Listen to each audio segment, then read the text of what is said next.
ذوالحجہ کی جو تاریخیں ہیں یہ بڑی بابرکت تاریخیں ہیں۔ 10 ذوالحجہ تک بہت ہی اہم ترین دن ہیں کہ ان ایام کے اندر جو والدین ہیں اپنی اولاد کے لیے دعا کرتے ہیں، اللہ اس دعا کو قبول فرما لیتے ہیں۔ پیارے دوستو، والد کی جو دعا ہے، والدہ کی دعا اپنی اولاد کے لیے، یہ اللہ رب العزت کے ہاں بڑی مقبول ہے، اور اللہ رب العزت اس دعا کو رد نہیں فرماتے، قبول فرما لیتے ہیں۔ کیوں؟ کہ ان ایام کے اندر حضرت ابراہیم علیہ السلام نے اپنی اولاد کے لیے دعا فرمائی تھی۔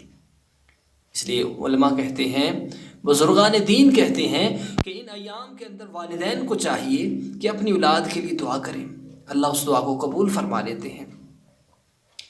تو جن کے والدین فوت ہو گئے ہیں وہ اولاد اپنے والدین کے لیے دعا کریں۔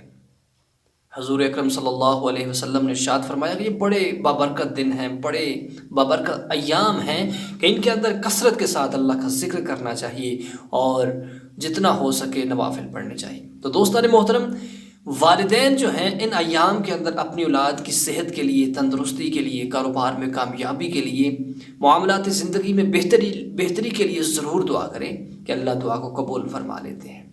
تو ضرور جتنے بھی والدین سماعت کر رہے ہیں ضرور اپنی اولاد کے لیے، بہتری کے لیے، صحت کے لیے، تندرستی کے لیے دعا کریں کہ اللہ سب کی دعاؤں کو اپنے دربار میں قبول و منظور فرمائے۔